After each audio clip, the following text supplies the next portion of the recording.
Oh my God. Definitely a bucket list for me.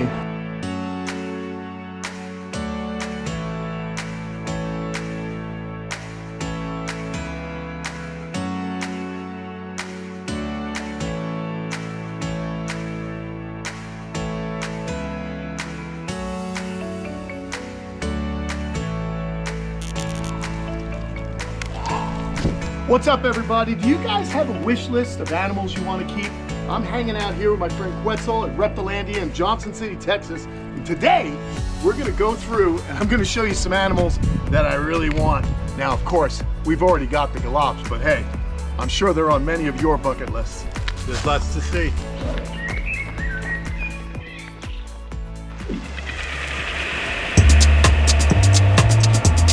Bro.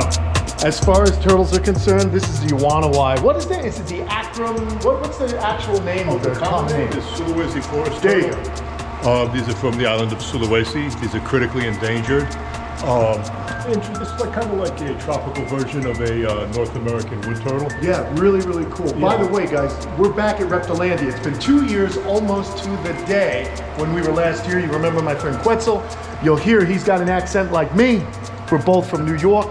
And it's really cool to get back in touch with him. I'm gonna blow more smoke here from my buddy Quetzal. He's very shy, but this guy knows a ton about reptiles. So we're gonna get educated. And so there's certain things you're doing with these tortoises. They also cohabitate with what else? Well, I've got Hydrosaurus in here. Oh, there's one. Look at that sailfin dragon, dude. Way up there. This is what's cool about knowing the guy who owns the zoo. Check this out. I used to have one of these. There it is. There we go. Really nice animal, Hydrosaurus.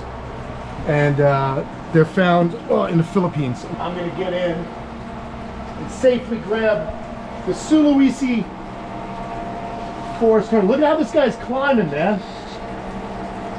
Oh, this is a nice animal, bro. Look at this. Oh my God. Definitely a bucket list for me. And these are a critically endangered species. Oh, let me get back down. Oh, God, I feel like so, what's the word? Gangly, awkward, not very lit. Yeah, anyway. So this animal's really, really cool. Very similar, you said, to a It's like a tropical equivalent of a North American wood turtle. Very cool. Now, you were telling me about something special with these, about their space, something important that you may have discovered? Yes, I don't know about discovered. Noticed here. But we've noticed that these turtles really like to climb. You'll see them up this high on the branches. What? Like, yes. Really? Really, like a lizard. I've got pictures of it that I can share with you later on. My friend Cameron has field collected these, and he said, you see them about, sleeping at night above the streams and about, maybe, what, 9 feet high, he said? 9 feet off the ground. Yeah, off Really? the ground. And that seems to be very important, like with their social structure here, because a lot of people swear that these can't be kept together. But we have 2 males and 4 females in this cage here, which is it's a big cage, but it's not tremendous. Right. And how are they going up there if without the plastron getting in the way and I don't even understand it. They got these long legs. Look at the size of these legs. Just like an American wood has long legs. Yeah, so the legs are long and the tail too. Whenever you see a turtle that has scalation on its tail like this, that means it's a capable climber. The big-headed turtles I have was just that. going to say the same thing. They're incredibly notorious for climbing out of vertical structures. Yeah, so you got to be common careful. snappers, too. Common snappers, exactly. That is so cool, man. But it's a pretty turtle also. Yeah, that head, These are very charming. Yeah, very cool. But the vertical space seems to be very important with these. Oh, that's awesome. They just snap at each other a little bit, but everyone eats and nobody's stressed and has bite marks or anything like that on them. Yeah, but you've got also a lot of visual barriers, Yes, which is visual fantastic, barriers, and that's important also. We spoke about that. We talk about that all the time with turtles and tortoises, and even cyclora and a lot of your lizards. If you look, the Hydrosaurus is up in the corner there. He feels secure. There was a female that just jumped over there, and then the rest of the turtles are spread throughout the enclosure. But this is definitely an animal that would do well in Florida, that we could definitely set up a cool enclosure for. And now that I learned about the vertical space, one day, you never know, if an animal like this is kind of in need of a home, that's what Kamp Kenan exists for, you know? Yeah, we'll get you some babies. Oh, now we're talking, Down the baby. Well, good luck. Listen, buddy, get to work, will ya? I would love to have some of your children live at the camp. All right, let's let this guy go and get to our next animal. Ranch, you'll see that he's far from healthy. Let's see. Look at that. See how he kind of almost bear hugs. Look at this. That's pretty good. But, you know, it's still good. He didn't just flop over. He actually has those long legs and he's able to kind of bear hug that. What a cool enclosure, right? It's just like a little sliver of Sulawesi. Let's head out to the next animal on my bucket list.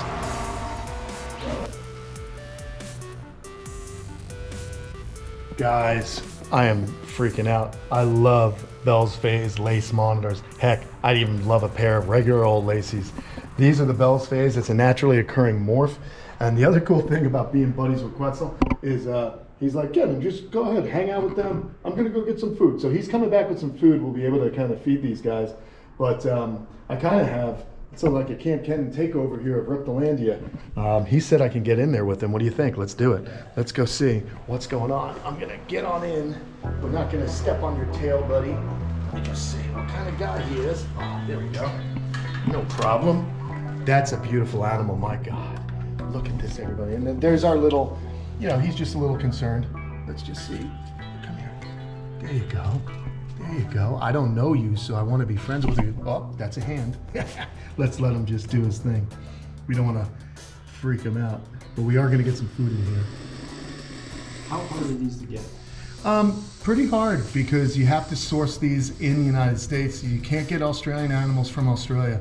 So whatever animals are here in the United States are animals that were brought in early enough to not have been the ESA or Endangered Species Act wasn't enacted on them. Australia just does not export their animals. So basically you have to get them from the United States, from people who had them for many, many years. Legacy animals, if you will. So difficult and pricey, and you know me, we don't want to, justifying buying, $5,000 lizard is pretty tough, but that is a cool animal. And look at the banding. I mean, that's what's really pretty about them. So these guys are one of the majestic monitors found in Australia, one of the larger monitors in Australia. Of course, the Parente is the largest. But these are the ones that are found widespread throughout eastern Australia, from the north down into the south. The other cool thing I like about these monitors is the fact that in some locales, these monitors are actually, they'll have a state of brumation, of kind of winding down. They can tolerate cooler temperatures, which for me, as you guys know, is very important, because it cuts down on my stress and the stress of the animal if they're able to withstand cooler temps in the winter. So that's pretty awesome. And then the female is actually up here. So if you can kind of, I don't know if I can do it. Yep. I just don't know how strong any of this furniture is, and I don't want to stand on it and potentially ruin it. So we'll just kind of see her from there. So there's the female. And actually inside this beautiful large enclosure, the enclosures here at Reptalandia are extremely well thought out. One of the favorite things, you guys know I've been going on and on and on about, and this is one of the first videos in a group of videos we're going to have from Reptalandia. The really cool thing about the enclosures is there's a lot of vertical space. You're kind of seeing it. He did it with the turtles, and with the monitors, they have access to going all the way up. And there are heaters at different levels. I can feel the infrared heat coming from one of the heat emitters. The lizards have different options as to where they want to actually thermoregulate. So I think Quetzal's back. You got a rat? Okay. Yeah, you can feed the female. You want to feed the female? Yeah, we're getting her cycle in order. Okay, So maybe you have to step over him. yeah, I'll step over. Just hold that for 1 second. I'll just come over here. Furniture. Let's see. All right, so you guys are in here in the enclosure here at Reptalandia. Let's see if she'll eat. Oh yeah, look at that. Look at that. Come on, lady. Come on. She's, come on. What we'll do is maybe, oh, I gotta get the, there we go. She's interested. Should I just leave it here? Yeah, I mean, it'd probably be good. You don't have to wiggle it. Might be a little cold Gotcha. still, but you know, we're getting her, trying to get her to cycle. So she's getting fed every day now. And that's because when you feed them every day while they're cycling, that's just basically to boost their vitamin intake, their nutritional Basically intake. to get, you know, a lot of lizards, a lot of reptiles, period. You know, that's what, in the springtime or whatever appropriate season, they eat a lot of food, and that's what stimulates the you know, reproductive biology. Well, here she is. That's a pretty lizard. She's a really good-looking lizard, man. So you're hoping to get eggs from her this year. Have you ever had? Not from this pair, we have not. Okay. Well, I might be making her a little bit nervous, but this is definitely, you can see why this animal would be, you can see that curled tail means she's a little nervous, but you can see why this animal would be an amazing addition to the camp. I mean, it's just such a cool monitor and attractive. So we'll go ahead and leave this rat here, let her do her thing, and I think it's time for our next bucket list reptile. Oh man, how cool is this? This is a Caiman lizard. Now we've seen them before. We went and visited Tom Crutchfield. He had a pair of these. His grandson had these animals so tame. And look at this, I'm just hanging out with it. This animal's shedding right now. And look at this enclosure. It's awesome. I mean, Tom, is this not sick? It's just the perspective, like the fact that I'm a floor above you, right? Yeah. And then it goes all the way up. This guy has all the room in the All world. the room. And so these are a semi-aquatic lizard, okay? So they like to actually be in the water, but they also love to climb. And you'll hear us talking, even though this is a bucket list video about animals that I really want, you'll also hear us talking about vertical space. Reptalandia is doing great things with the actual environments for their animals, for their enclosures. This animal is just resting on this artificial tree, and it's totally calm because it's up in the air. Feels good. I gotta also be honest, these heaters are so hot, man. They're emitting a lot of warmth right now, but just over here, it's perfect. So they've really thought about every aspect of the animal's biology. Inside the Caiman lizard's mouth are these blunt, crushing teeth. These guys are specialist feeders. They're going to be eating snails and other crustaceans.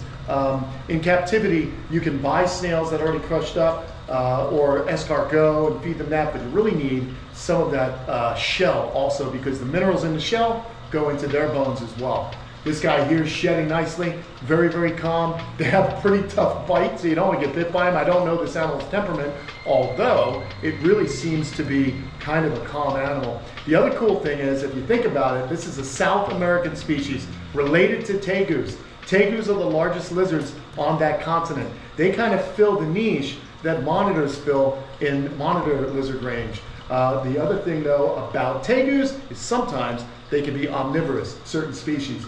I'm actually burning my ear as I talk to you guys. But anyway, this is a really cool lizard. I think the camp would be a cool place to have one. We have such cool aquatic setups. You know, we have large enclosures. You know what I noticed? Like, we did the one video where I was just fascinated by the colorfulness, but they were younger, the ones at Tom Crutchfield. They were, yeah. They look different. Now they're, like, as they get to see an adult like this, they look so much tougher. Yeah, right? they do. Look at this. This guy's shedding here. He's pretty tame. I can't help, you know. I got to get out of here because I'm getting a suntan from this heat emitter. But look at this beauty, huh? Is that incredible? What an amazing opportunity I have here to hang out with my buddy Quetzal. There he is right there. Thanks for letting me do this, man. We got more videos coming from Reptalandia. But that's my bucket list, guys. Those are some of the animals I really want to get for the camp one day. And who knows, maybe I might know somebody that, I don't know, breeds some Sulawesi forest tortoise, or maybe a Bell's phase, and maybe it's maybe. Hey, we can always do a trade. Yeah. Anyway, good stuff. Go to patreon.com/Kamp Kenan for more content and live chats with me every Thursday at 4 p.m. Eastern. Thanks, guys. We'll see you again soon.